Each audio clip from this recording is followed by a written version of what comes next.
In the community, we've seen all sorts of different clever solutions for mounting flat surfaces to conduit and vice versa.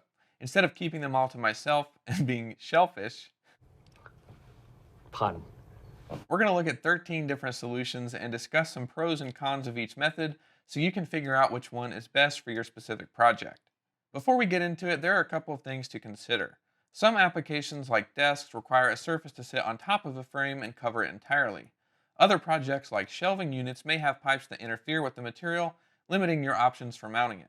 Also, your project may need a flat surface secured horizontally or maybe even vertically. And what if you want your surface to be removable or sit flush with the pipes in your build? We're going to mention at least one solution for each of these possible scenarios along the way, so don't worry and stick around until the end. The suspense is terrible. I hope it'll last. One last thing I want to mention is we're going to talk a lot about wood as the material of choice in this video, but a lot of the methods that we discuss can be used with all sorts of flat surfaces as long as there is something for a screw or bolt to go through. First, let's start with one-hole straps. These are really easy to use and they work awesome. We carry them on our site, but you can also get them locally in the electrical aisle.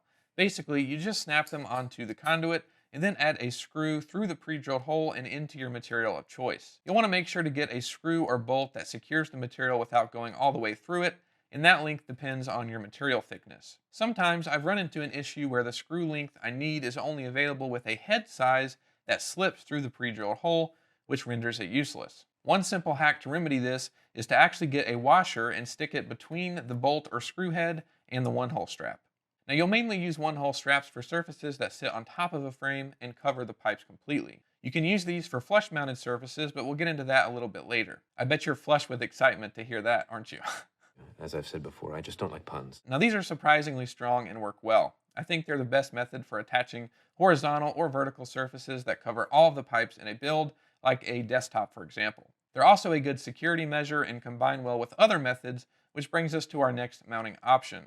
These are two-hole straps and work the same as one-hole straps, except there are two holes for bolts or screws instead of one, hence the name two-hole strap. I don't get it. You can use these in your build if the surface that you're securing has a decent amount of overhang.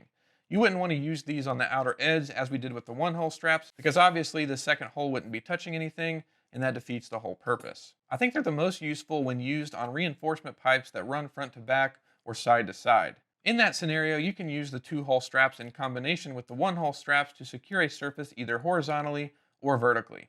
Now, while we're on the topic of adding reinforcement pipes, I want to mention something that you're likely to run into, especially with shelving units or multi-level builds. I said earlier that some projects will have pipes that interfere with the surface you're attaching to the frame. This affects not only the attachment method, but also the overall strength and support that the material is going to be getting. You can see what I mean by that here. The top surface covers all four of the pipes and is getting support from all four of them. But if we flip this over and pretend that we have a shelf, we can see that the vertical pipes would be running through the material, so we can either have our flat surface supported by the front and back pipes or the side pipes, but not all four at once. Why isn't it possible? It's just not. Why not, you stupid bastard? Well, it is possible, but again, that's another method that we're going to get into a little bit later. Because the surface isn't resting on all the pipes, you're going to lose some strength, and if you put a lot of weight on the surface, it could bow in the middle and potentially break when you have a lot of weight on top. To remedy this, you can do what we mentioned above, which is simply adding some reinforcement pipes from front to back or side to side to compensate. Another option, and one of my personal favorite methods for attaching surfaces, is actually modifying the wood or flat surface you're trying to attach to the frame so all of the pipes are being used to support the material. Normally, we see this done in 3 different ways. The first is going to be cutting out the corners entirely. Oh, come on now, cut it out. Normally, cutting corners is not recommended in the metaphorical sense, but in this case, it's definitely a good option. This lets you utilize all the pipes completely, even if there are vertical pipes that would normally interfere with the flat surface. Now, how much of the corners that you cut out really depends on how much of the material you want to overhang and which pipe size you're using in the build. This method is cool because once it's in place, there's really nowhere for the wood to go except up or down. This means you don't have to worry about it sliding off the frame. With that said, it's still a good idea to use one-hole straps in combination with this method to secure the wood completely. Now, if you're not a fan of how the cornerless surface looks, but you want to utilize all 4 of the pipes in a frame, then you can do a similar method, which is drilling out a hole completely for the conduit to pass through. This looks really clean in builds and has the same advantages of cutting out the corners. Again, you'll probably want to secure the wood with one-hole straps as well for good measure, but you know the drill. Get it? Because there's a drill? Okay. Getting the holes in the flat material and pipes to line up properly can be a bit tricky, so what I recommend is to figure out your wood or material dimensions first. Then you can decide where you want the pipes to run through the material and use a 1-inch hole saw to drill all the way through the material in all 4 corners. Then, with the vertical pipe in place, you can assemble the connectors loosely and figure out the rest of your measurements. Now obviously, for this technique to work, there needs to be pipes running through the material, so this isn't really a good solution for the very top surface. However, you can drill about halfway through your surface to create a notch for the conduit to rest inside. We've seen this technique used to secure surfaces as well as create project feet and mounting points for different things like this enclosure roof, for example. Most of what we've talked about so far is attaching flat surfaces to conduit, but what about the other way around? You may already have a wall, ceiling, or flat surface that you want to build off of. You can do that with a flange, whether it be our flange connector or one of the DIY flanges that we've mentioned in past videos. Either way, you can secure a flange to the conduit and then attach both of them to the flat surface. Of course, the flange method isn't limited to these types of builds, but they do tend to be overkill for simple desktops and shelf attachments. Of course, that all depends on how secure the surface in your build needs to be. Another connector mounting solution that we have available is the adjustable angle puzzle piece clamp. It's designed so you can attach a 1/2-inch thick piece of material between the 2 connector halves and flush with the conduit in your build. Just like with the hole drilling method, I would recommend figuring out your material dimensions and connector locations first, then calculate your other pipe lengths from there. This method is really strong and is what I would recommend for flush mounting surfaces both horizontally and vertically. With that said, there is another way to secure a flat surface flush with the pipes in your build.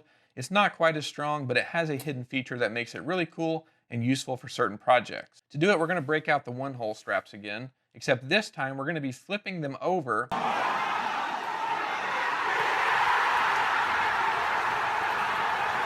Doing this creates hooks on the edge of the board and allows you to mount the surfaces flush with the conduit in your frame. Then you can have a quick removable top that you can pop in and out. Now we did a rough test to see how much this method could support, and it was about 40 pounds or so before the straps gave out completely and caused the wood to drop out. Now keep in mind that we only had 4 straps installed at the time. The more you use, the stronger it will be, but you still shouldn't expect this to be the strongest solution. The next couple of methods that I want to showcase also give you the ability to quickly remove the material from a conduit frame. The first one is this PVC pipe clip that you can find locally in hardware and home stores. You can see there's a hole in the flat part here that is normally meant to secure PVC to walls and things, but you can use a screw to secure it to your flat surface or material of choice, then quickly pop it on and back off a conduit frame. Now these are plastic, so keep that in mind when thinking about the amount of weight they can hold and the strength that they offer. If you want something a little stronger, you can use these spring clips. These are made of steel and are normally used to store tools and brooms on walls. You can find them in Ace Hardware, and we also carry them on our website. Just like the plastic PVC clips, these also have a hole that you can use to secure them to a flat surface. Then you can easily and quickly remove the surface over and over. We've seen some great community uses for these, including some quick release panels for easy access to a filtration system. Next, let's talk about these conduit hanger straps. These can also be found in the electrical aisle, and as the name suggests, they're normally used by electricians for securing conduit to walls and ceilings. You can add a screw or bolt through the hole and into your material or surface, and then use the included bolt to clamp the other side on the conduit in your frame. As you can see, this adds some elevation to your flat surface, which might be necessary depending on what you're trying to attach. We've also seen builders use these for mounting conduit to unique surfaces like 3D printer frames, boats, and other things like that. Now I said earlier you may want to secure other things besides wood, like corrugated plastic or metal for instance, to your conduit frame. Now since those materials are usually really thin, most of the methods that we've mentioned so far today won't do the job well. Alternatively, we've seen builders use self-tapping screws and drill them through the metal or plastic and directly into the conduit framework. This is the method I'd recommend for those specific materials. It's easy, inexpensive, and does the job well. Now the last method is pretty cool, and I always love to see it incorporated into builds.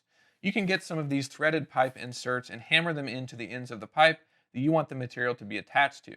Then you can add a bolt through the material and into the threaded pipe insert. You can either have the bolt head sticking out slightly or use a countersunk bolt to make it flush with the top.